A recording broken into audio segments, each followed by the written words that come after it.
আপনাদের মনে আছে এর আগে আমরা দেখেছিলাম নোটবন্দির সময়, সেখানে টাকা তুলতে এটিএম এর লাইনে কিংবা ধরুন টাকা এক্সচেঞ্জের সময় ব্যাংকের লাইনে দাঁড়িয়ে মৃত্যু।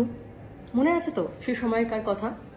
ভাবছেন তো হঠাৎ করে এই নোটবন্দির কথা বা এই লাইনে দাঁড়িয়ে মৃত্যুর কথা কেন বলছে? আবারও কি এরকম কিছু? না না, নোটবন্দির মতো কিছু নয়।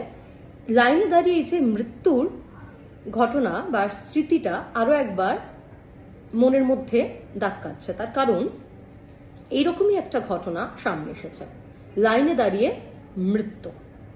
তবে এবার টাকা এক্সচেঞ্জ বা টাকা তুলতে গিয়ে নয়, এবার যেটা হলো সেটা হচ্ছে এসআইআর এর ফর্ম জেরক্স করতে গিয়ে লাইনে দাঁড়িয়ে মৃত্যু হলো একজনের। এবং খুব স্বাভাবিকভাবে এই মৃত্যুর পেছনে কারণটা কি শারীরিক অসুস্থতা, নাকি এই দীর্ঘ সময় ধরে এই লাইনে দাঁড়িয়ে তার জেরে মৃত্যু, এবং যাকে কেন্দ্র করে রাজনৈতিক চাপানুতোরও তুঙ্গে, ঠিক যেমনটা আমরা নোটবন্দির সময় দেখেছিলাম।